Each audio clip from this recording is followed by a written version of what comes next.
Well, all right. So I know where I'm going to start kicking in the video there. I know where I'm going to be editing here. So, uh, welcome aboard, everybody. Philly Guy Speaks. Rockin Reese, thank you very much for letting me know that I screwed up there. Uh, 8:11 p.m. So it's about 10 minutes into the show that I have to. Uh,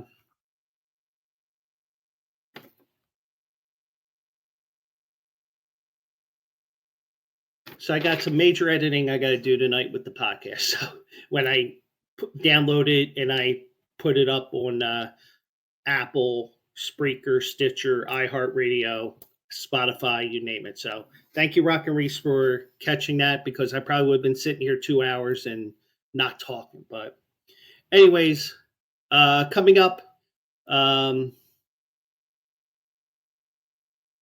no, you didn't miss much. You missed me calling Ed Snyder a fraud. Um, You miss me saying that the Flyers have an incestuous thing going with their alumni, where not only do you fail upward in the organization, and I'll show you what I mean. What really shocked me with Flyers fans in a moment. Since I screwed up there, coming up. I'm going to hit those NCAA rule changes, the NFL proposed changes. Well, the NCAA thing isn't rule changes yet. They're proposed changes. We'll get to that. If I get to it tonight, the incompetence of the people that were running that were taking care of the field at the Super Bowl. Now we know why the field was so awful, even though that is a bit of old news. Did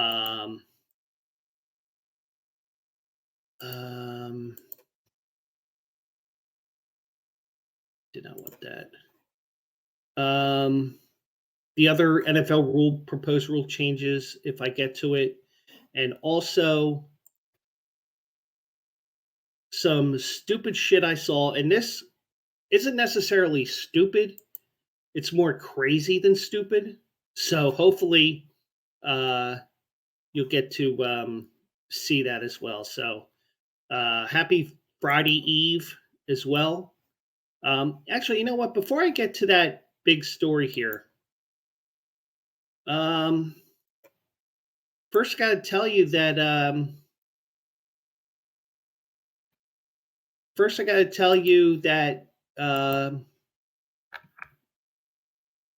that Booger is retiring from the NFL. Dawson, Dudley. Call me Booger. All right, Booger. Raheem, Taj. Excuse, please, but why do they call you Booger? I don't know. All right, I had to do that. Okay, here's the thing. Jerome Boger, the referee, I saw that right before I started the show tonight. He's retiring as a referee. I called him Booger because he's only off one letter in his last name. I know some people probably say, you know what, Joe, that's not funny. Why are you making fun of him? I'm not making fun of him. It's just play on words. That's all. Sometimes you do that. Okay, maybe that is teasing and joking around, but whatever. But, he is retiring. I thought I'd give him the proper send-off with Jerome Boger retiring, give him that Booger thing one last time. So,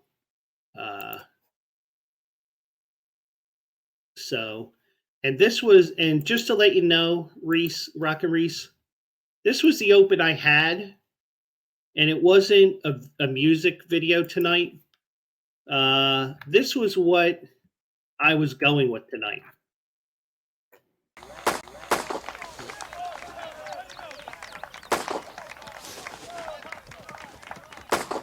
Shit! I've been cut already?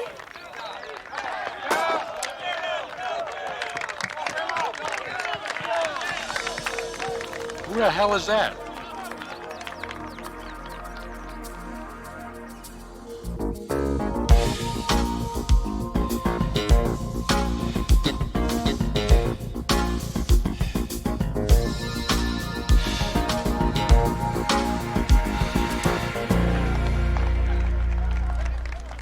uniform. Okay, I had to do that. So that's what was the planned opening. I was going to go to whatever song I ended up with playing last. I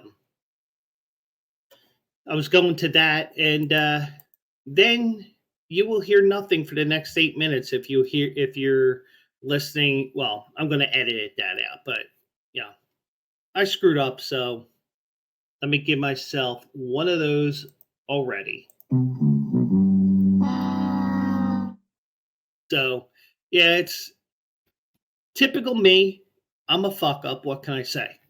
So, so what I was starting to say until Rockin Reese helped me in letting me know that I have my mic on mute for 10 minutes.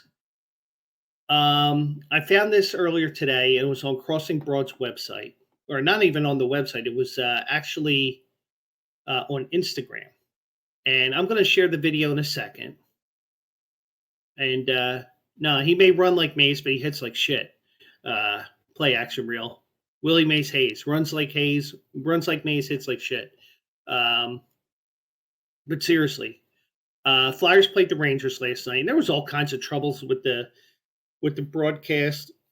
Apparently, Philly, a lot of people in Philadelphia, especially on Comcast, which is the corporate entity that owns the Flyers, you couldn't watch a Flyers game because they accidentally blacked out the game. I don't know how that happened, but they were telling people to go to the TNT app to watch the game because they couldn't figure out they couldn't get everything going. So it was a shit show unto itself. And then on top of that, you had the Rangers fans coming down, and I never thought I would see the day. First of all, that you would have George-wearing fans from Delaware County not showing up to games. Because, especially with the Ed Snyder thing that I was mentioning, everybody bowed down to the idol of Ed Snyder and still came to the games even if the team was shit because, it's just a 1-year thing. It ended up being 2 years. But I think now, especially now with social media, it's so much easier to be a keyboard warrior and say, hey, Comcast Spectacor, at Comcast Spectacor, whatever they do to fit their name in there, or at NHL Flyers, sell the team. I mean, I wish they would sell the team too, but they're not going to sell the team because if they sell the team, they're going to sell the team, they're going to sell the arena, they're going to sell this, they're going to sell that. Comcast is going to make money out the wazoo. But now we've seen it with the Eagles a lot where Philly fans took over NFL stadiums. They took Phillies fans took over Nationals Park numerous times in the past, and I'm sure they'll be doing it again this year with the Nationals only expected to win 59 games this year. That's okay. Play action reel. Grill away and wish I was there because I could use some food. But I saw this morning. Now I didn't have the game on because I was doing all different things even after.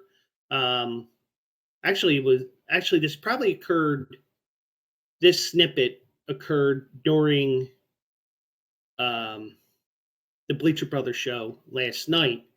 And this is from last night's game. And I am going to share the screen for you. And if you saw my screen right now, you'd be like, holy shit. If you saw my browser, I got like 15 different 15 different tabs going right now. So if I post show you the wrong thing, it's not done on purpose. So here it is. And Tracy Tooley says to Flyers Nation, in all my years as a fan, I've never been this embarrassed to be in our own building. Fuck Comcast. They destroyed the team, the culture. And this is going to be playing better on NoFilter.net. But here is the reaction from the Rangers scoring a goal here at the Wells Fargo Center last night.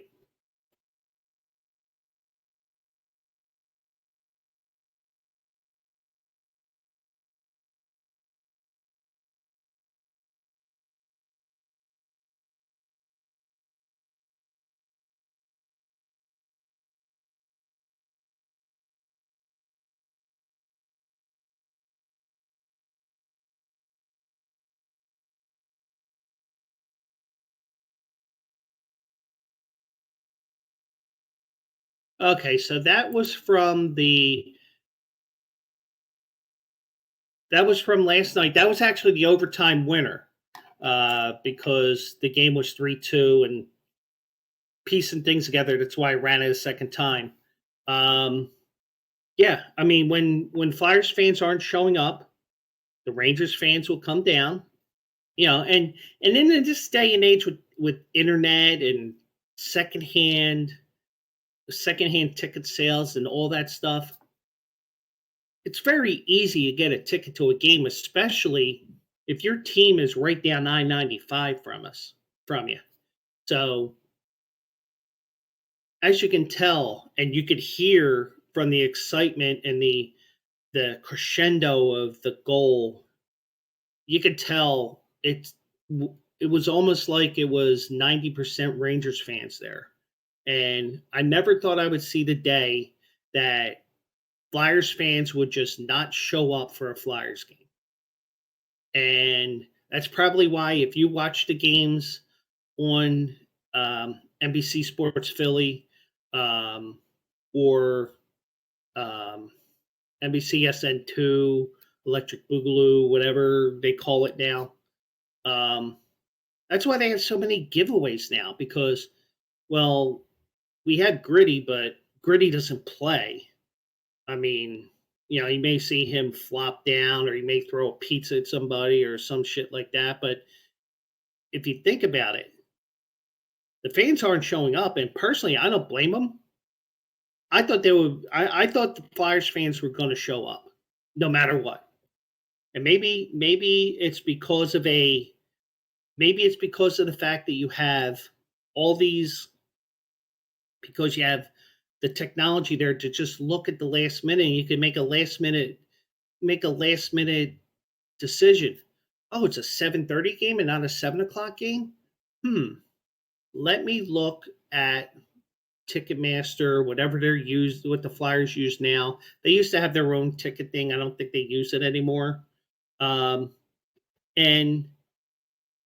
between the StubHubs of the world and also things like that, you are going to get that. And the one thing I said this all the time in my last few years that I had Philly Sunday season tickets. And I think the Mets were just starting to get really good. And the one thing I said is, you want to keep Mets fans out of our stadium? Win. Now, it doesn't matter because with how easy it is to get tickets to a game now where you could just click here, click there, done. I mean, hell, I do it every once in a while with baseball. I haven't done it in a couple of years, but if I feel like going to a Cubs game, click, click, click, and then get the airfare, boom, I'm out there. Or, and even, I even thought about going to a Flyers game when they're up at Prudential Center, or when Villanova was up there, because it's just an easy. I mean, you don't even have to drive. You could just take the train right up to you could take it up to New York too if you wanted to go to a game at the Garden or at the Prudential Center. You don't even have to drive. You could just take the train, relax for an hour. Hopefully you don't fall asleep. They end up in New York. But, it's so easy now. And the technology is there that, shit, let's go to Philly because the Flyers suck. And, their tickets are cheaper than ours. I'm making that up. I'm not sure. I'm not If Flyers tickets are cheaper, that's another incentive. And you may have Rangers fans here closer to maybe Trenton that don't want to go up to New York. Instead of going to New York or going to Newark for when the Rangers play there, oh, let's go to Philly. Easy enough. So, and yeah, it was almost an all blue crowd there. You got to see that, especially in the lower level shot there. I was trying to see the upper levels on that second time around, but I couldn't see anything there. And what made it finally click to me that it was the overtime winner was because I just noticed there that some of the Flyers fans were leaving the bowl there after the overtime winner. So, but I never thought I would see the day that something like that would happen. And I don't watch every single Flyers game, but like I'll even see the highlights. I can see what's going on, but that was an embarrassment last night. It's an embarrassment that you blacked out the game on your cable system accidentally. Apparently, if you had FiOS or you had YouTube TV, you were fine. Now there was a thing where somebody in Trenton said that their FiOS was in picking up the Flyers game for some reason, but it just seemed like everything. It was the perfect shitstorm where anything and everything that could go wrong did. And I'm going to bring Rockin Reese in here right now.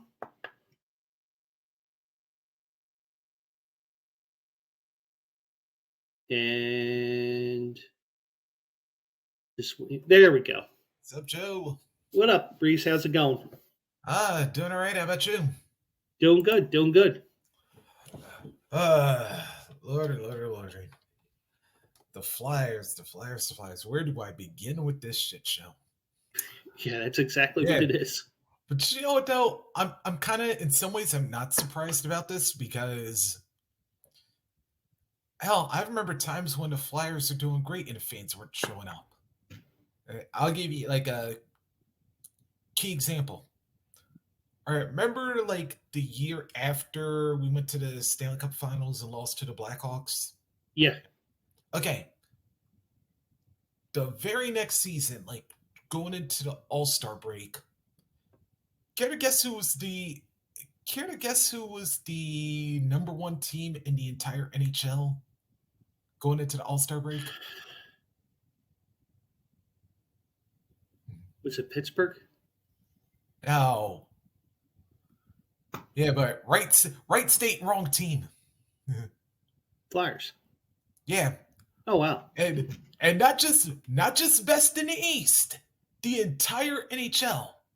Yeah, so basically they were like in President's Cup contention. But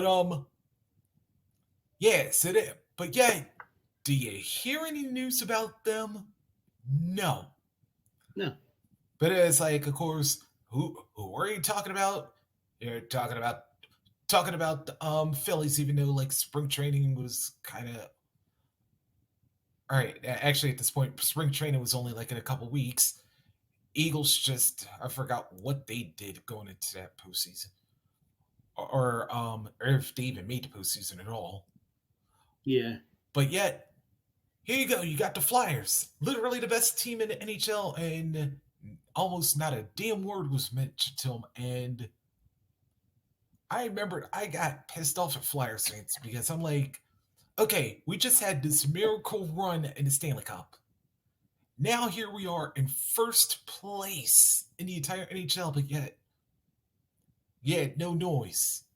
But then all of a sudden, when we get knocked out by the Devils in the second round, then everybody wants to chime in. And then I unloaded on the Flyers finally because I was like, I went to bat for y'all when everybody was putting y'all, well, I'll say third because Lord knows the Sixers at that time were like pathetic. But Yeah, so I'm not surprised that Philly don't come out to support the Flyers as much because, like I said, they're pretty much an Eagles since Philly's town. Yeah, yeah. Yeah, And the Eagles are. It's an Eagles town, and then it's a Phillies town. yeah. I wish Trevor Harris was here because we were having a conversation here, and he's saying right now he thinks that the Flyers are last in terms of the pecking order of fandom and all that. In Whereas, this case, he may be right now and because the Union's above them. yeah, that's how bad it's got. Matter of fact, you know what? If if the AFL is still around, the Soul would probably be ahead of them. Yeah, the AFL is coming back from what I saw, but Uh-huh. I haven't heard anything in regards to teams or anything like that. And then yeah, but overall, but now with the way things are going, and like I said, I really haven't caught up too much in like the 4 years since I like left the Philly area, but Yeah, every now yeah, but then every now and then, hell, I can even go back to the pandemic year, like when the NHL had their bubble, and the Flyers all of a sudden, yeah, went from a fourth seed, but then thanks to that round robin, they wound up snagging the number one seed in the East. And it was like, yeah, hey, now y'all have no pressure to play because you're technically a home ice now, even though you're like like in Toronto. yeah, No, it's like even then I forgot who they lost. I think it was the Islanders. yeah. It They was. lost it. Yeah, but then like even with that, it's like I can understand why fans don't to the Flyers because you know what they have this habit of like the players that should go don't because like they do just enough to leave you hanging in there, but then it's like they finally look go like when they get too much cap space or when they're too much of a hit on the salary cap or the Flyers definitely know that they're out because Yeah, I know people have been wanting Jerome Voracek to like leave for like leave like 3 or 4 seasons prior, like even the pandemic year. But yeah, but then those guys wind up producing at like late stretches of the season. But then it's yeah. They like do. they'll be here or there. Then they'll be hot and cold again in the playoffs. And you know, sometimes you just gotta make like a gut reaction, even though it may not be a popular one, but still, you've got to like make the call before you get too deep into the red. Yeah, yeah. And Comcast, they'll keep raising my bills. Hmm. I mean, I may work for somebody other than other than Comcast. Yeah. There I go mentioning my employer there accidentally. Yeah. But I can't get my employer's internet and TV into my building because I'm in an apartment. Now, if I had a house across the street, I could get it. Mm. It's just the agreement that the owner of the apartments has with Comcast now. That they told me, they told me when I moved in here 5 years ago. Oh, you can get it. We'll be getting it. We just signed the papers. They never signed papers. They lied to me. Mm-hmm. And that's the way it usually goes. Yeah. Yeah, but like the other thing when it comes to the Flyers is that they definitely need some upper management change. Yeah. Yeah, because that's ultimately where the accountability has to start with.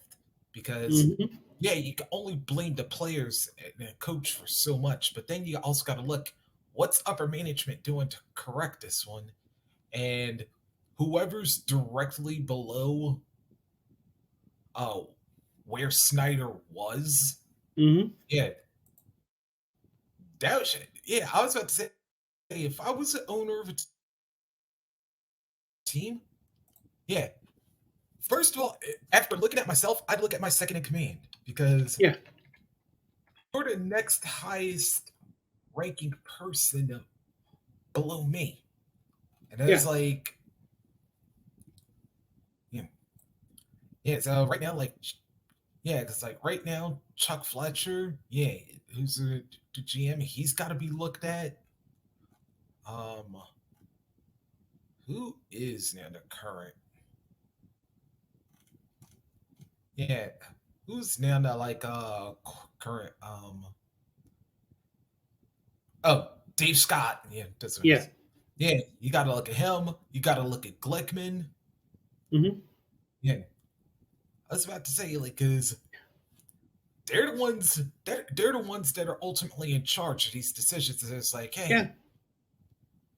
yeah, what are we doing wrong? And you know what I've always noticed, and I'm gonna pull a little Tafferism of bar rescues.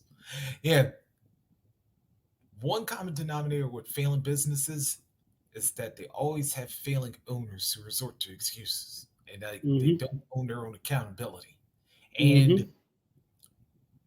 here's the thing: look at look at the Eagles, because yeah, when Jeffrey Lurie finally got tired and made that decree of hey, 8-8's not going to get it done here with Andy Reid, then look, Mm-hmm. that's it, Andy Pack. Now, of course, Yeah. we had to suffer through 3 seasons of Chip Kelly, but then you got Doug Peterson. 2 years, 2 years later, he brings Super Bowl. Then, of Yeah. course, you make the call of Wentz when he starts. When he starts going south. All right, you bring in Jalen Hurts, bring in Nick Sirianni, you get a little change, and then guess what? You're back in the Super Bowl. Um, just just last month, Yeah. and you see that going. Hell, look at the Phillies. Remember, they were like in a shit show with Girardi going in the Yeah. first months. They make the move, bring in Thomas. Next thing you know, they were they were in the World Series, and yeah. So it's like sometimes you just got to make those choices and Exactly. realize, okay, who's not producing, who's not who's not bringing that accountability, and all right, so what can we do to switch things around to like get some get some energy back in its place? And sometimes yeah, it may be a hit or miss. You may not get the players or personnel that you want at the time, but yeah, Yeah. just try to figure somebody in until you can get them. Yeah. Yeah. And I can tell you what, and I had a good feeling about the Phillies, and then they got off that bad start. I'm like, typical Philly season. You get your hopes up for the start of the year, and they end up in the toilet yet again. And they made a move that they had to do, and everything worked out in the end. Yeah, well, except for the Ashers, but that's another story another time. Well, But yeah, but still, it's like yeah, if you make moves early enough that all right, when you hit a skid and it's like it's not corrected anytime soon, all right, examine everybody and yeah, to take this back to the Flyers. yeah, Yeah, look at Mike Carter and Jeffrey. Or excuse me, I just combined both. Mike yeah, Richards, Jeff Carter. yeah, Yeah, yeah, you catch them out late, having late nights and whatnot. Next thing you know, they're gone. Although ironically, they wind up getting 2 cups with the Kings. yeah, Yeah, and I was like, if anything, yeah, if anything, Carter was the one who really matured out of those two because he wound up being a big contributor to when LA won those 2 cups. yeah, And then it's like, now, all right, you saw the one problem, but then guess what? Those two wound up winning. So now you got to look elsewhere and see, all right, what guys aren't really playing here? And, Mm-hmm. you know, it's a tough call because you don't know what you're going to get to replace him. You may get a guy who may not be as goal or even assist productive, Mm-hmm. but he could be somebody that's a good character player, but trying to find guys that are both good character people and productive as far as goals, as like producing goals for themselves or for like other players, that's like hard to find in the Yeah. NHL. And you think of like how teams like Tampa Bay, like the last 3 years, that's why they've won 2 cups and went to a third one last year. Yeah. At Colorado, even despite like all the times where they were heavy favorites and then wound up losing before they ultimately wound up winning last year. Yeah. These are the type of teams that like they put that core together and then you get your role players around, and that's why these are teams that are constantly like being threats to win it all. And I'm looking at Edmonton. Like I said, I don't know how much longer they're going to have McDavid and Draisaitl, but for the time they're there, they're going to be somebody contending. And Yeah. yeah, but the Flyers, they're not. But the Flyers, like, they're not doing the things that those other teams are doing, and that's why they're in the position they're in. Hell, the Sixers are kind of improving, but yeah, they're still going to be a few pieces away before they even think about contending for a championship. Yeah, and the Sixers are down 4 at the half. The Dallas 71-67. Yeah, but as far as the other two, like the Eagles and the Phillies, on the other hand, right now they're the two teams on the upswing because they just got to their championship rounds, and hell, now depending on like how their free agency works out, like what players they know they're going to lose, and then who they can replace them with. I was like, they just made a lot of eyes go like, hey, you know what? If there's an open spot, man, I may want to try and head to go to the Eagles or go to the Phillies, or depending on like sports like people are playing. But it's like you look on the other side, and it's like the Sixers got some talent, but you know, injuries kind of play a thing with them, and then the East's just like. Yeah, the East's just like really stacked up, especially with the way Boston's looking right now, and Milwaukee. Yeah. And then you look at the Flyers, they're like, man, there is some heavy dissension going on. So they're like, red flag. Mm-hmm. Yeah, and you know what? And I really, and I've been skeptical about the Tortorella hiring. Only because, I mean, hockey players are a different breed, but you just wonder, is he really going to connect with the young players or not? Because, the whole scaring players, hockey's probably the last sport that you can do that. And like I said, it worked in New York. That hasn't worked for him since. So yeah, that's that. And hell, just like Penguin said, like go back to teams doing things. Hell, even the Astros look. Yeah. And if any team had to correct themselves, it was them, because there's like, okay, all right, we had the one World Series, y'all nabbed us for cheating, but guess what? Mm-hmm. We won this one, and we won it straight up. So yeah, and I will give Houston credit for that first World Series win, even though not many people do, because think about it. They won the series in 7 games. Game 7 was in LA, so they couldn't cheat or use that trash can or the video or anything like that. They couldn't do any of that. And that's true. And it's the thing is like, yeah, LA, you had the situations that you guys wanted, but yeah, Houston just like smashed you early, and that's how they got it. But it's like this year they came in with a lot more. Yeah, they came in with a lot more. I want to say motivation, because it's like, yeah, everybody's gonna keep saying, yeah.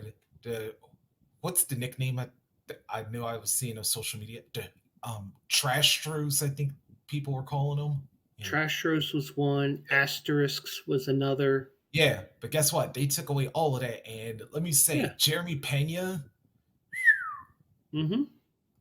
as a rookie, Yeah. winning both MVPs in LCS and World Series, and to think that kid's only going to get better. Yeah. And He's only going to get better. He's gonna make some major cash. If he's already got it, man. Because like I said, you get to be a World Series, not only American League championship MVP, but a World Series MVP in your rookie year. Oh no, you've already guaranteed your money. Yeah. Well, after your contract. So. Yeah, if the fallout of those regional sports networks going under don't affect Major League Baseball as much as I think it's going to. Yeah, that could be the one thing. I'm thinking, like, if they... All right, well, hopefully spring training will iron out a lot of the new rules and kinks that the game has, because Lord knows we've been needing a pitch clock like forever, and at the same time, like I said, I'm also starting to hate the over analyzing of baseball, because I'm like this: if your guy's doing good right now, yeah, just let him go. And it's like, if he's not tiring down, just let him pitch. Yeah. And it's like, if he's not like, all right, if he's not giving up like 2 hits per bat, but yet still scoring, I'm like this: keep going until you either give up a run, or like at least, or if you keep getting into bases loaded or whatever. Yeah. I agree. And everybody's like pitch count. I saw something on Twitter today. Yankees were playing the Pirates today. And I forget what pitcher was for the Yankees. 3 pitches, 3 strikes, 20 seconds. Yeah. I mean, it was so fast that, I'm sure the play-by-play guy barely got a word in on that conversation. Yep. That's the thing. Like, if you already got in your mind what pitch you want to throw, and I guess like younger pitchers might have an idea. Well, maybe like young pitchers who are like kind of played a couple seasons, but are like still like in the peak of their career, like they've already got what pitches they want to throw, especially if they know like who they're batting against. Now, if it's somebody they're facing for the first time, then there might be some question, but it was like, more times than not, if you already know who you're batting up against and like what you're gonna throw to like try and make them guessing, then I'm like this. Yeah. Realistically, you might not even need the entire pitch clock, because the last thing most batters are going to expect you to do is come throwing right out the gate, because they're thinking, oh, you're going to try and take down the whole clock, maybe get it down to 2 or 3 seconds left, and then throw the pitch. I'm like this. No, I already know what I'm throwing. I'm already letting my catcher know. So all you just got to do, you just have your glove right there. Guess what? I'm going to strike you out. And also now, I mean, it was introduced last year. I mean, the little gadget that the catchers have, you just press a button and the pitch gets transmitted to the pitcher, the middle infielders, and the center fielder. Boom. That saves time too. Yep. I play action. Yeah, let me go to your go. Yeah. Yeah, I'm surprised if they even go 6 sometimes. Yeah. With the way that with the way that some of these games go, or if they at least finish 6. But yeah. But also at the same time, it's like the batter. It's like, if anything, you've got more of the advantage because you know like that pitcher's gotta throw a little more quicker than he's accustomed to. So it's like, if anything, all you've really got to do is like just time how fast he's throwing. Mm-hmm.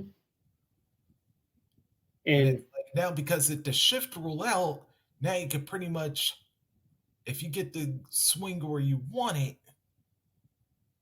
man, you're like at least guaranteeing yourself base hit. Yeah. And I forgot what I was going to say there. Oh well, go ahead. Oh, but what's the now? There's one thing with the clock I do have an issue with.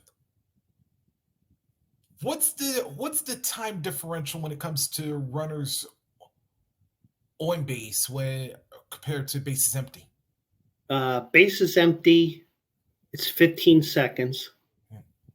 On a with runners on base, it's 20 seconds to pitch. Yeah. And like play action reel, they said the difference is 5 seconds. Yeah. Okay, I knew it was 5 seconds one way or the other, but I was just trying to remember like where they, when was the extra 5 on? And I'm like, you know what? That, like, honestly, that's my one knock I have with the pitch clock right now. It's like, make it universal depending on what the decision is, because I was like, now, you know what's going to happen with that extra 5 when you get a runner on base? Yeah, now they're going to take advantage of that two pickoff attempt rule, because you know that batters trying to, especially like if they're a speed runner. Yeah. Well, when I was watching the Phillies game, and I wasn't too invested in it, but I noticed that one of the minor leaguers that went down to, I think Boston plays in Fort Myers. Yeah. Well, one of the minor leaguers that was playing, he didn't even, I mean, Rob Thompson, first pitch, he said, steal second base. And he did it twice, 2 different at-bats. And one at-bat, he stole third base. They caught Boston so off guard, the third baseman didn't even make an attempt to go to the bag. He just stood there and took a short hop off of the throw because the catcher wildly threw it at the third base area. And that's what I'm saying. Like, now, to that aspect, like I said, that's where this makes things like a more offensive advantaged game, because, like I said, base runners, even if they just get on via a walk, then, like I said, they're going to take advantage of those, or they're going to try and take advantage of those pickoff attempts any chance they get, because, yeah. And more or less, like you just brought up, man, all you need is just one wild pick. All you need is just like one wild throw. And now, yeah, you're going to wind up rattling those pitchers a lot quicker than you anticipated. And it's like, now you may be seeing a lot of guys going, I would say some guys may even wind up going like 3 innings before they get pulled. Yeah. Yeah, and this time of the year, I know what that point I was going to make here earlier. Um, the pitchers that have pitched in the minor leagues in the last couple of years, they have I would think at least they would have a little bit of advantage over the grizzled veterans like a Scherzer or Verlander or a Wheeler or a Nola, because they've actually had to play under these pitch clock rules in the minor leagues. I am. So those guys I wouldn't be too worried about. I'd be worried about the veterans, even though Max Scherzer said the other day he feels that he's at an advantage with these pitch clocks now. Yeah, like I said, some guys, even though I know like Max, even though I know Max ain't no spring chicken anymore, but No. I'm like, yeah, I think some guys will be able to handle a little bit faster because like the guys that are in their let's say like the guys that are in their early 30s and then of course like all the 20s to early 30s, yeah, I think they'll still have like some management on this one, but also at the same time though, yeah, I'm also thinking when it comes to the batters, like now they also got to keep the clock on the head because we all remember, of course, what happened with Machado in the first game last Saturday, and now the batters got to make sure that all right, so make sure when that clock before that clock gets to 8 that they're set and ready to swing or whatever. So. Yeah, and a Boston pitcher did get dinged today for not getting a pitch off in time today. I did see that. It was top of the first inning. I barely had the game on. It was actually a replay where umpire goes time, walks out, points to the pitcher, points to his wrist, ball. Yep. Yeah, and you know what? There's gonna be the real there's going to be where the real intrigue comes to this game because now that you know that if you're not quick enough, either pitcher's going to get dinged to an automatic ball or the batter's going to automatic strike. Now that part of the game, I'm really like it because now it's like, yeah, now you got to stop all this lollygagging and stuff. It's like, you got to get ready. And it's like, old saying go. If you stay ready, you don't have to get ready. Yeah, you got to be on your toes and ready to go. Because if not, and I wonder if now, how you just say, oh, go down to first base. Yep. Technically, all you have to do is just sit there and. I mean, this probably get you tossed from the game, though.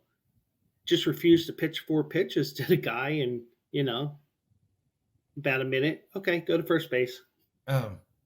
Mess around with the batters a little bit. I mean, that's just me. Instead of like doing all like automatic walk or whatever. Yeah. Or intentional walk, I should say. Yeah. But, I think like they'll still wind up.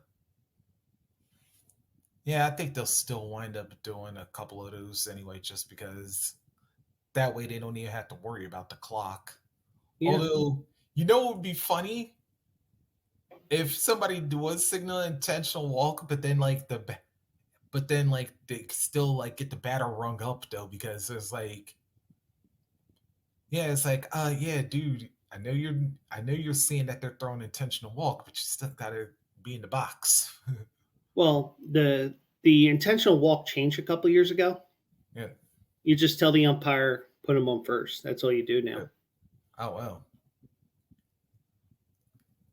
Yeah, I guess, why waste your arm for 4 pitches, right? Yeah. But, you got so many crazy things that can happen there, which is rare. You could have a wild pitch. You could have a pitch that's grooved right down the middle. You could have you could pretend you're throwing a called third strike, and then you go back in, squat down, take that strike right down the middle when the pitcher wasn't ready. I saw that happen once. And has anybody ever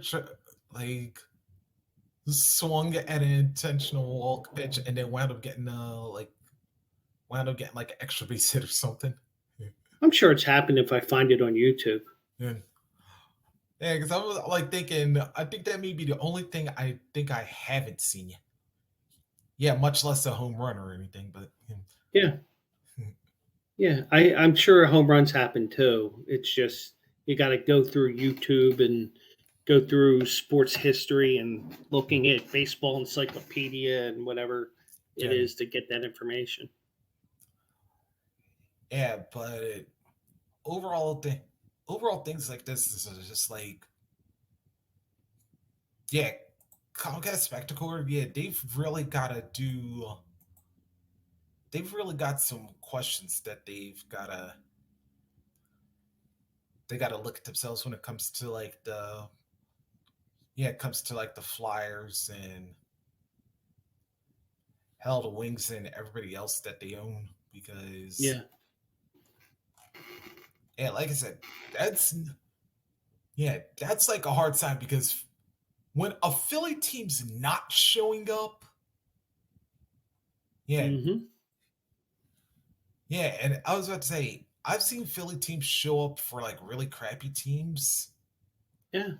but I was like, yeah, when they're not showing up when your team's crappy, yeah, there's a sign that big changes need to happen right now. Exactly. Yeah. Something has to be done. Fletcher needs to go. I mean, Bill Barber is essentially Dave Scott's tutor right now because he wants to learn the game of hockey, but you know, nothing's really working. Mhm. And the minor league team hasn't done well in years, so you're not really producing anything, even though that's more of a place where you store your players that just aren't good enough, as opposed to just building talent and getting them ready. Yeah. Wait a minute. I just realized something. Yeah, because now I'm just like realizing who else did. So let me get this straight. The guy who owns the Sixers also owns the Devils, Yeah, or at least has a minor thing in him now. yeah. Interesting. Hmm.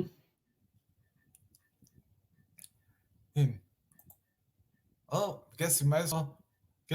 Try and cover all of the tri-state area somehow, right? Yeah. Got that right.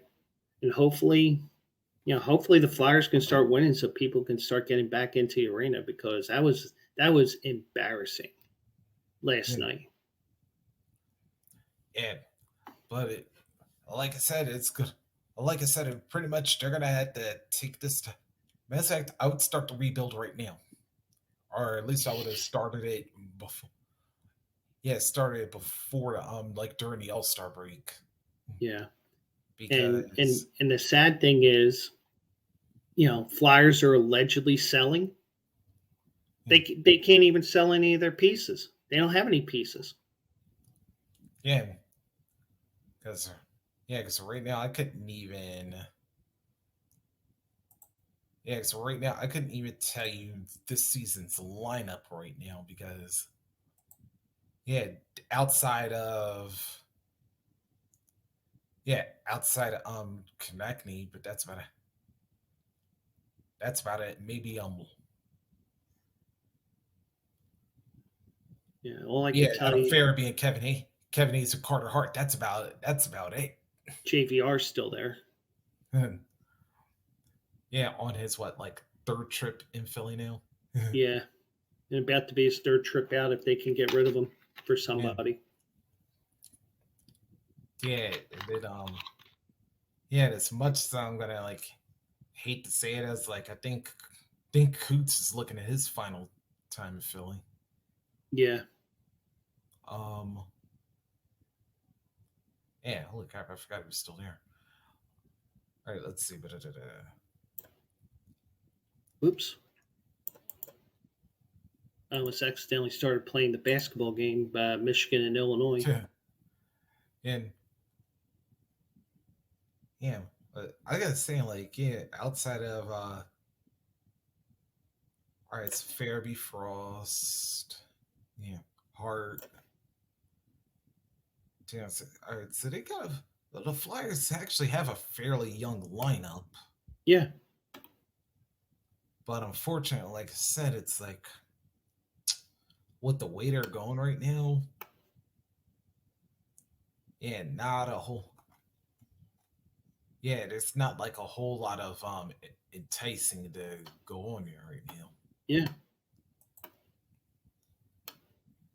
I mean, there are a whole bunch of guys where you just sit there and you say, Who the fuck is that guy? sorry, I had to do that. No, that was actually good. But yeah, Yes, I mean, I looked at that roster and, other than Kevin Hayes, JVR, Scott Lawton, Carter Hart, it's a bunch of nobodies. I mean, if you just go off the top of your head like I'm trying to do. yeah,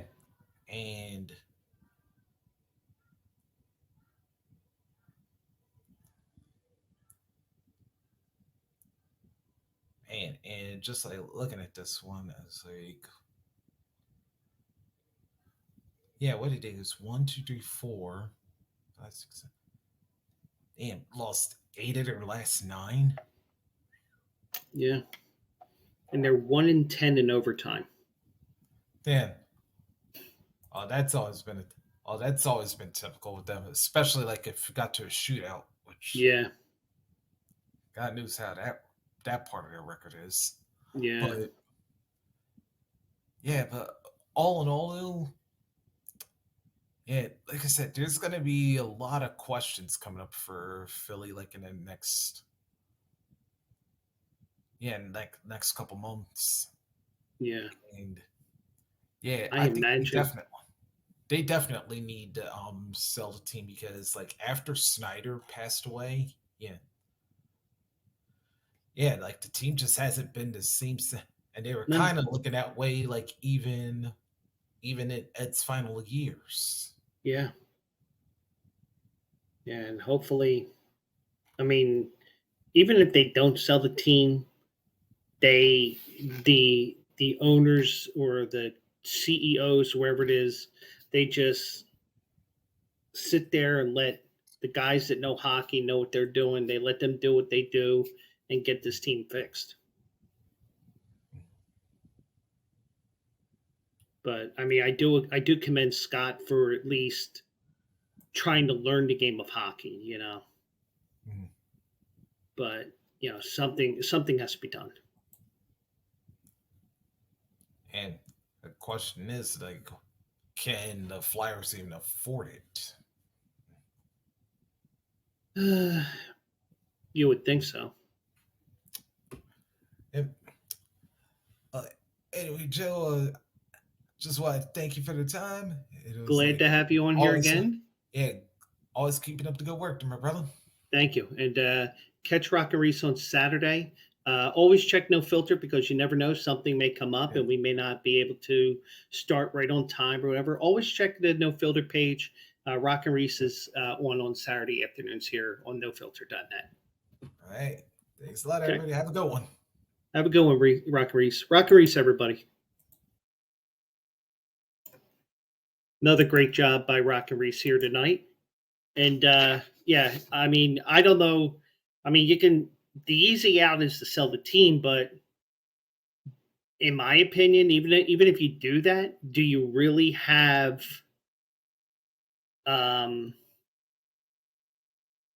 do you sell it to an owner that actually knows the game of hockey? That's the thing. Or actually, if they don't know the game of hockey, get out of the way for those that actually know what they're doing. So that's part of what I'm concerned about, is if you sell the team, what's going to happen. So yeah, so that was an embarrassment last night at the Wells Fargo Center. here's a point that I started to make on Tuesday, and then I stopped and I tabled it because we started talking a couple different things. The rule changes in the college game. We do have rule changes under consideration for the next season this fall. Some of the rule changes under consideration are a running clock after a first down is awarded, which makes sense because that'll speed the game up a little bit because every first down you have the clock stop so you can move the chains, which really isn't necessary, but you still do it in college all the time. But in the last 2 minutes of the half, the clock will stop. Okay, so that's a nice compromise, I would think. Eliminating the option for teams to call consecutive timeouts, which is basically what they do in the NFL. I think if you call back-to-back timeouts, it should be a delay game penalty. I think that's the rule in the NFL, or they just ignore your timeout request, or they'll give you a delay game that they fuck up and say, "Oh, we shouldn't have called that timeout again," that sort of thing. And a rule that may come into play, but is a rare thing here: carrying over any fouls to the next period instead of finishing a quarter with an untimed down. Now, that would basically be first quarter into the second quarter, third quarter into the fourth. So instead of an untimed play, you would change sides. The next play would be a do-over at the 15-minute mark of the new period. So that's what they're saying there. Now, according to Steve Shaw, the secretary, rules editor, and officials coordinator, he said that college football games have averaged 180 plays per game. So essentially, if you have an equal amount of plays for each team, you're doing 90 plays a game each side. And that's because everybody goes run and gun, no huddle, a la Chip Kelly. We mentioned Chip Kelly here. And the games usually last 3 hours and 21 minutes on average. But then again, these games end up looking like a March Madness score. Texas beat Texas A&M 93-85. Now, was I watching a football game or was I watching a basketball game? Let me look at the calendar. October 6th? Oh, it was a football game. But that's the case here, and it's just really a crazy thing that's occurred over the last couple of years with these no huddle offenses and everything, and also with the fact that now you have the proposed 12-team playoff coming up in 2024. You got a possibility of a team, of a school playing possibly 17 games, potentially playing 12 games in the regular season, a conference championship game, and then playing 4 rounds in the playoffs if they're not one of those top 4 teams that get a bye. So, these rules will be looked at because it's make the game a little bit faster and also make it safer for these kids who may be playing 17 games. Now, the only thing I would say is also, well, what about Alabama and Clemson? Let's look at those 2 schools with their graduates, because they've essentially played 15 games a year every year for the last 5 years. So, but those are some of the rule changes that are coming up potentially in the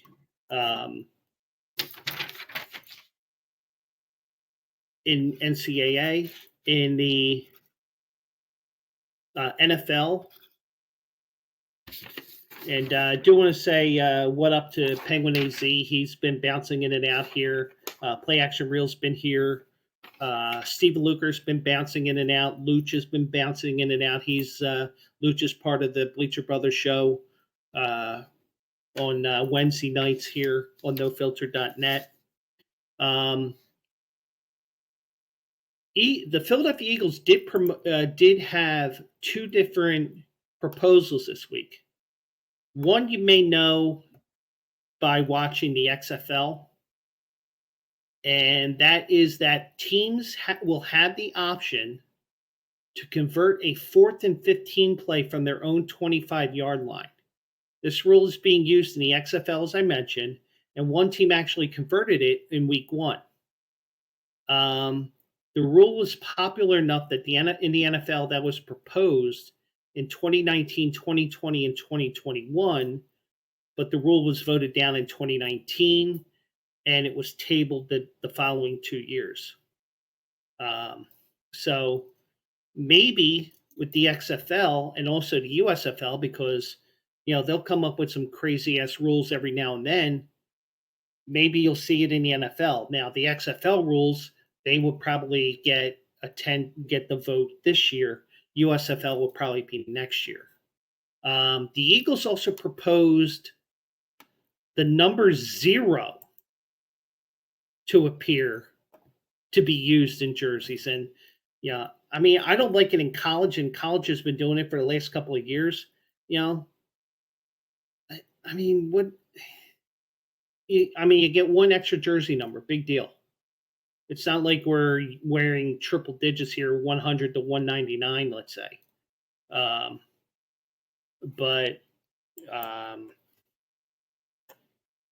the if I can find it here, of course, the speculation with crossing broad is that the Eagles want to get Christian Gonzalez of the University of Oregon, who wore number 0 in college. So, the number 0 has not been worn in the NFL since the merger, but that may be approved. I don't think so. The LA Rams proposed a rule by the Rams that any roughing the passer penalty can be reviewed. I don't think that would be the case. I don't think that would pass, but who knows? I mean, sometimes the idea where you just say no way in hell, and next thing you know, it's a rule. But I think with the pass interference challenge, I don't see it happening in the near future. I don't see anything like that. Also, I don't know who proposed this or anything like that, but teams would be allowed to carry 47 active players on game day, but the extra player would have to be a quarterback. Currently, teams are allowed to dress 46 players. The NFL used to allow teams to carry an emergency third quarterback on game day, but the league scrapped that rule in 2011. And obviously, as we all know, that came into play when the Niners ran out of quarterbacks when they lost to the Eagles in the NFC Championship game. Personally, I would always dress 3 quarterbacks. Basically, what that rule was in 2011, what happened in 2011 is, you don't have to dress 3 quarterbacks anymore. That's what the rule was. And I would always dress 3 quarterbacks because of something like that to happen, because I'd rather be safe than sorry. And you get another another special teams player, or another wide receiver, another running back dressed up, or another cornerback, let's say, depending on who you're playing. Okay, just dress the third quarterback. Something like that doesn't happen, especially when it happened as early in the game as it did, being the third quarter. But I don't know about you. I would rather just 3 quarterbacks all the time. But, I kind of like that 4th and 15 rule. But the only thing is, it takes that. I wonder what would happen as a result, because what happens when you want to do a surprise onside kick? Are they now going to be banned? That's the question I would have with the onside kick rule. The jersey, I think that's a stupid one. And not as many rule changes as I thought there would be.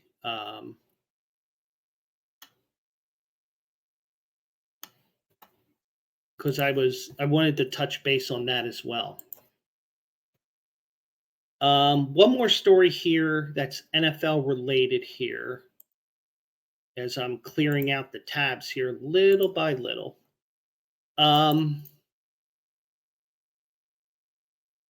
As we all know from the Super Bowl, and this came up last week, and I'm not doing this to bitch and moan.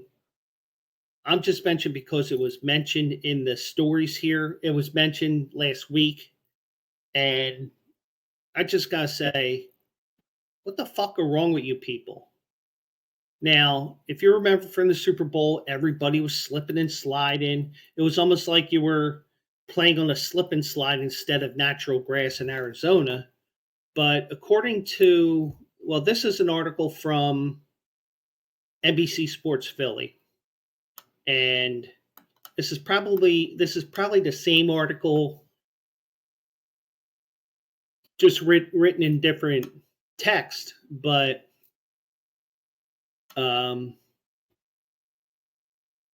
trying to see who wrote this. Adam Herman wrote this. I don't know if he's actually with NBC Sports Philly or he's just a AP writer that wrote this. He said that George Toma was going scorched earth on the NFL's groundkeeping efforts, especially since he recently retired. Toma did explain why the field was a disaster, and basically they fucked up.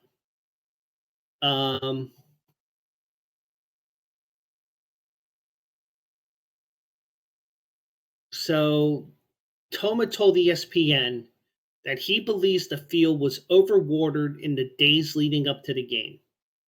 The field was watered the Wednesday morning before the game and promptly rolled into the stadium on the movable tray that houses the grass field for the last time before kickoff 4 days later. Now, here's the thing.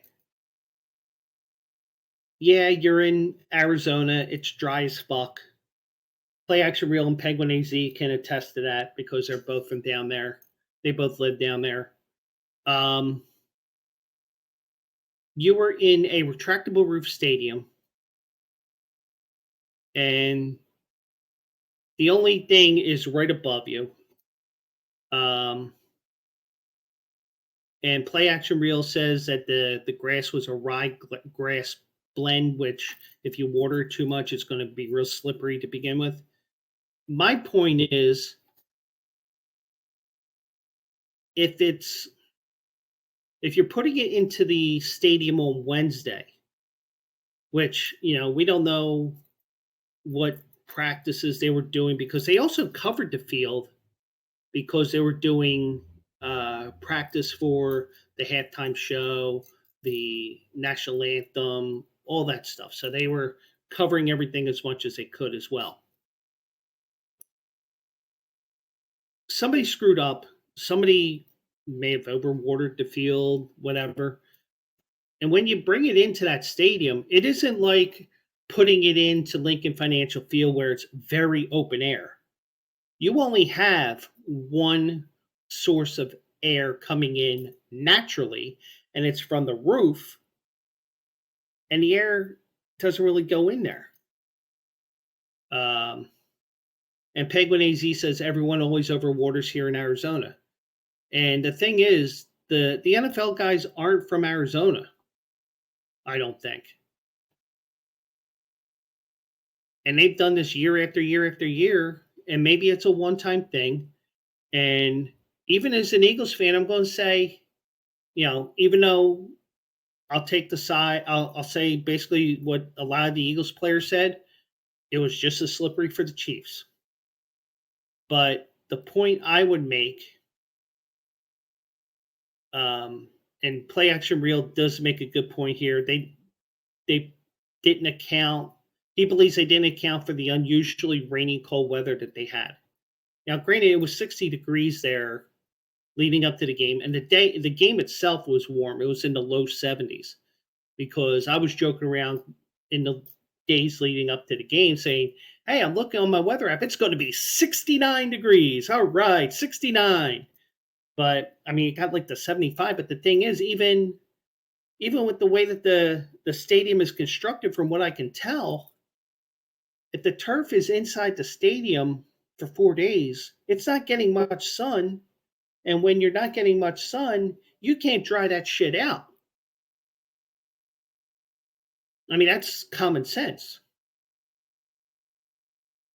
You're not going to be able to get that dry or drier where maybe you don't slip as much. So, so you had a perfect storm here. You had cooler than normal weather. And, it is what it is. And, I'm not complaining in terms of the game result or anything like that.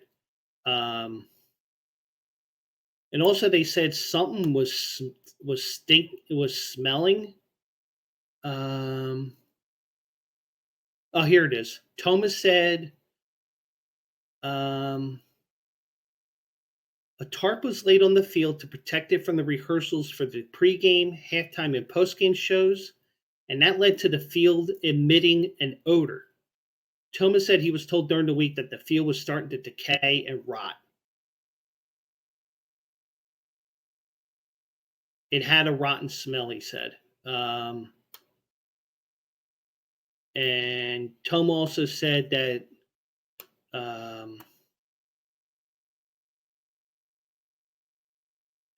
I'm just looking for the name here. Ed Mangan, who's the field director, that they didn't sand they didn't sand the field enough.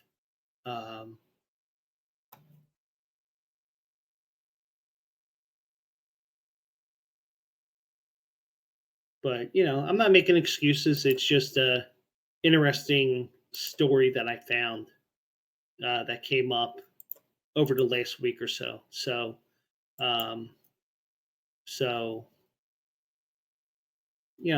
and I'm worried about next year's game, because if you've watched Las Vegas Raiders games at their new stadium, they have the same exact setup. The field is on a tray, and then they pull it out into the sun, and then they pull it back in. Now, Vegas is basically the same climate as Phoenix, so you may have the same situation again. You never know what the weather's going to be like, because that's actually the coldest part of the year. Well, actually, it just starts to warm up a little bit, because there is a meteorological thing where the coldest part of the winter is actually a month after the winter solstice. It's I don't even know what it's called, but it is meteorological fact.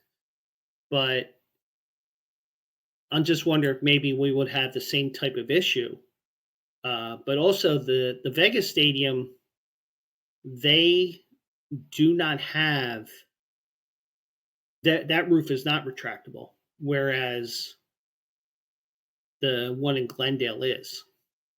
So I'm worried we're going to have a repeat next year. But at least what they could do, even though the NFL Players Association would be against this like you wouldn't believe, because UNLV plays their football games there, and UNLV plays on artificial turf. So they must have a plate or whatever they do to play the games on the artificial surface. They pull the artificial surface off, and they bring in the grass field for the Raiders. But that's something I've noticed over the last couple of years since UNLV moved to Allegiant Stadium when that stadium opened a couple of years ago. So just some interesting things that came up over the last couple of days, and I'm pretty much caught up on all my stories here because I did want to catch up on things here. So I'm caught up on the things that I had tabled. I do have one stupid thing I'm going to show you here tonight. And this is actually a horse race that came up last week at Tampa Bay Downs. And this was the sixth race on Friday the 24th. And I'm going to show you the whole race. I watched the part of the race I want to show you, and I'm going to, after I show you this race, I'm going to show it to you a second time. The first turn where I'm going to point out the crazy thing, the stupid shit that I saw, because it was pretty interesting to say the least here. So the results on this race are irrelevant because it was a non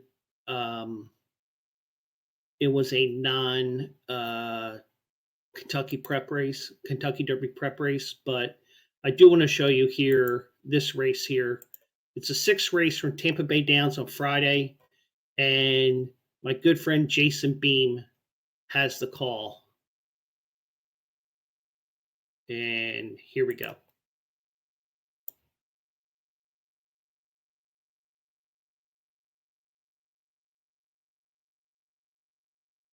And watch the 8 horse here.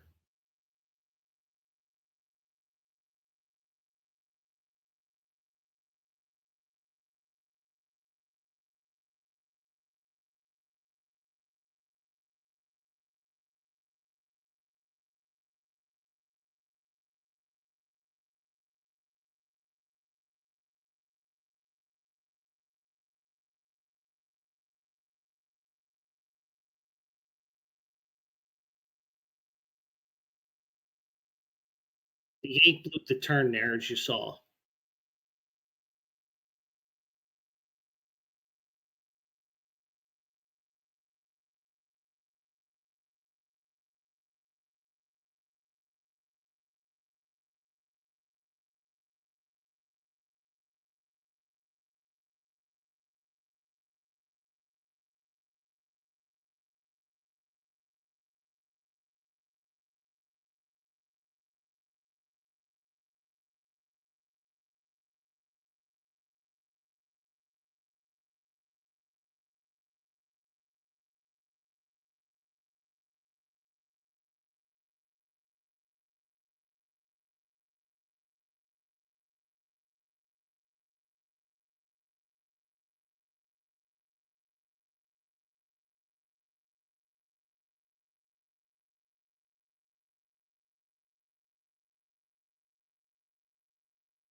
Okay, so after that first turn, ho-hum, just your typical race at the track that not many people know about. But I'm going to show you something here that was part of the article that I saw.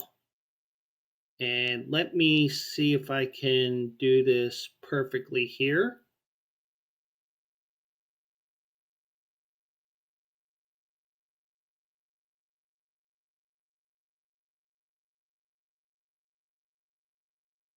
Okay. That little thing right there,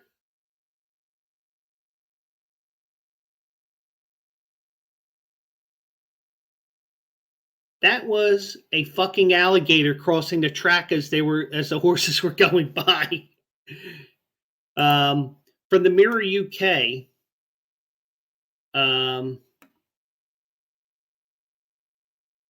both jockeys and the horses came into extra danger, as they said in the UK here, after an alligator made its way across the track mid-race. A 7-horse field was competing. I don't think they said an iconic American race course in Florida. That's not an iconic track, if you ask me. About 20 seconds into the race, the field took a swinging left turn as they began their approach to the straight.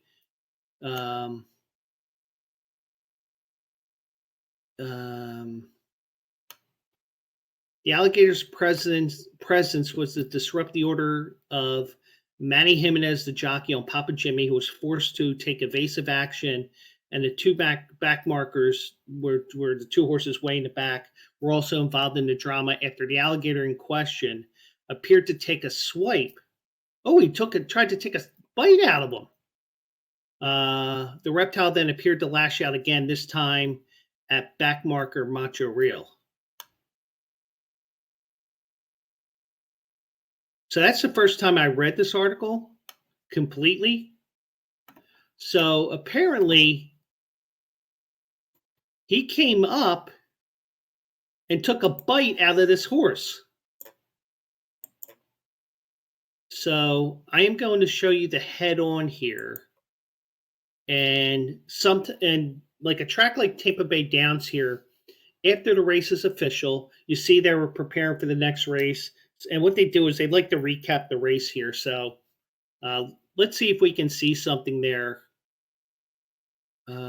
They're going into the turn here.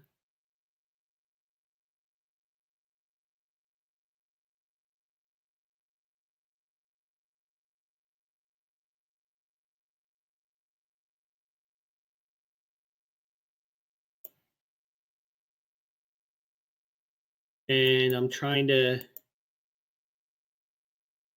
get this just right here. There's the alligator right there, right on the right there.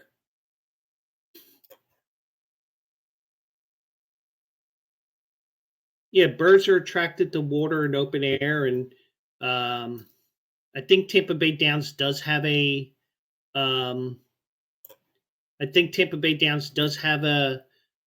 lake or a pond in the infield. So I wonder if Jason Beam, and I should have tweeted him with the article and say, hey, Jason, did you know about this alligator? I mean, him being the track announcer there for the second year, he probably has seen the alligators go back and forth across the track to the pond and wherever they're going, but that's the first time that I've seen it there. I know I did see once on YouTube, a pigeon got trampled at Fauner Park in Nebraska. But you know, if it's in there, it's going to. But apparently, it did try to take a bite out of a couple of those horses' legs when it was going by, because you know the alligator doesn't know what it is. All he knows, he's going to snap at whatever it is, and you know, just an interesting thing. And you know, if you're somebody who keeps track of like some of these horses that, you know, like they have what's called stable mail, where you can say that 8 horse, which was, let me pull the name up, not Papa Giorgio, Papa Jimmy. What you can do is you can get an alert when that horse is running again, whether it's wherever the owner and trainer decides to run him next. He may run him again at Tampa Bay Downs. He may run him down at Gulfstream, or he may send him up north, New York, Parks, Delaware, Maryland, wherever they want to go, or wherever they're established as owners and trainers. But that may be a horse where in a couple of weeks when it resurfaces to run in a race, with that video I just saw, maybe you play it and not many people will remember, because I doubt it'll say it in the program. It may not say bolted on the turn, because I looked at the chart beforehand that came with the Twin Spires account that I have. Didn't mention anything about the turn there, but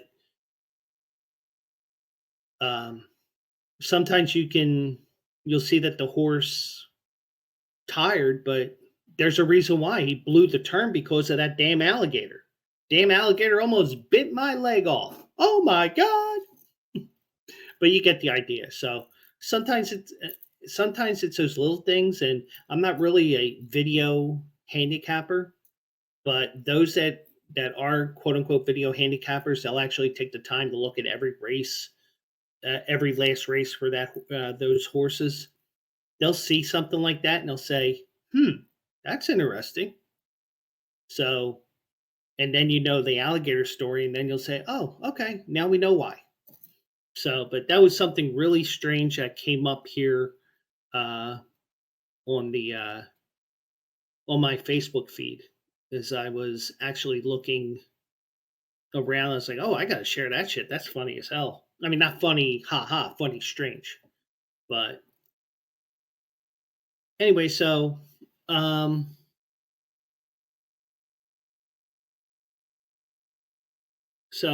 if you guys got anything else to add, feel free to do so. Just want to let you know my upcoming schedule. As of right now, I am scheduled out to March the 14th, which is a Tuesday. The 16th, I am not scheduling. I gotta get in touch with my friend in Vegas. He's supposed to be coming out with his son. They're gonna doing the Rocky Steps thing, and I told you that story on Tuesday. So Thursday the 14th, Thursday the 16th, which I was thinking about doing like 2 shows, like an early show and a late show. But that plan went out the window with that. But, how often do I get to show off my city to my Vegas friends? So, on the audio only version of this podcast, which will be tomorrow night, I am going to give you the picks for 3. I know I did say originally I may do 4, but I'm definitely going to do 3 races. I'm going to do the Fountain of Youth at Gulfstream, which is the South Florida Kentucky Derby prep trail. You got the Gotham in New York at Aqueduct. I'm a little skeptical if they're going to run Saturday because the weather's supposed to be real bad Friday night into Saturday, all up and down the East Coast. Here's going to be a shit show as well tomorrow. Santa Anita has the San Rafael, which actually looks like a half decent race because Baffert can't run in it because he's under that suspension for 2 more months. And the horses that are going to be in the Triple Crown Trail have to be with other trainers to receive points. So those 3 races are going to be definitely on the podcast tomorrow night. There is a race at Turfway Park that is Triple Crown points as well. I need to pull that up here just so I can tell you what it is, because I do not know all the races off the top of my head.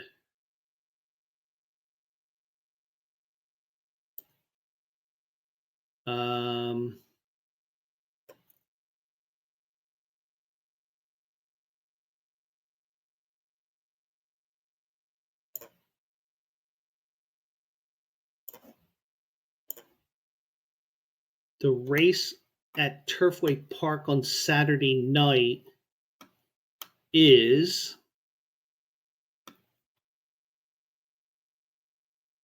the John Battaglia Memorial.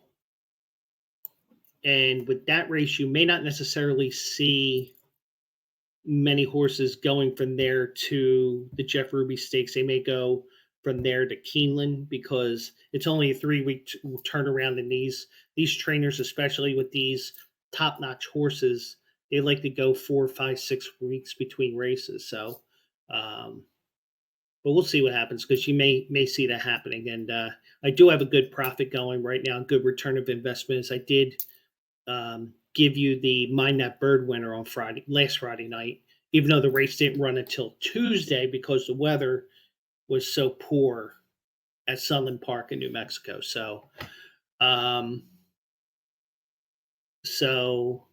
want to thank everybody for joining me tonight. I did see Luch was in the chat. Stephen Luker was in the chat. Rockin Reese join me for a good half an hour or so.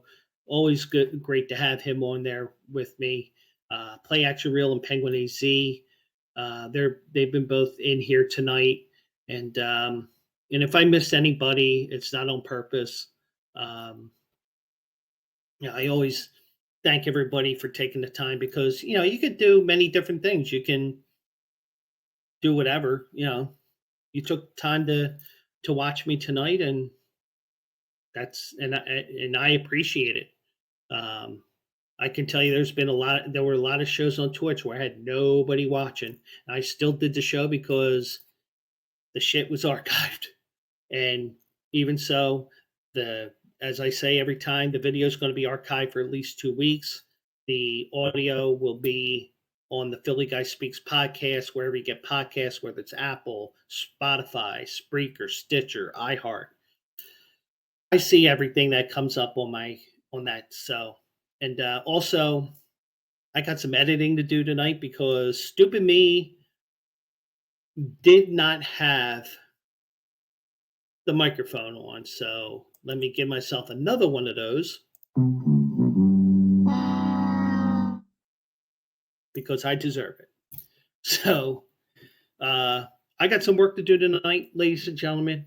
So I do want to thank everybody for coming and watching tonight here on NoFilter.net.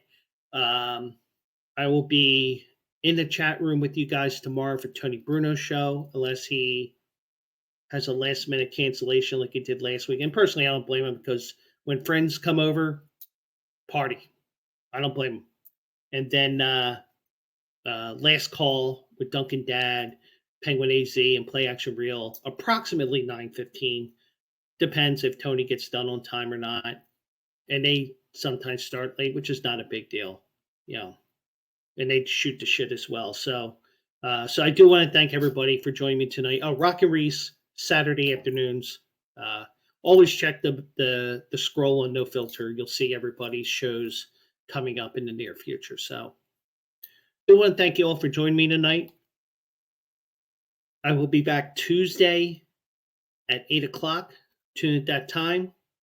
And thank you, Penguin AZ. And I will always shout out and promote. Now, I'm even going to promote shit. I'll promote shit that even, be like, why are you promoting them? They're not here. I'll promote anything.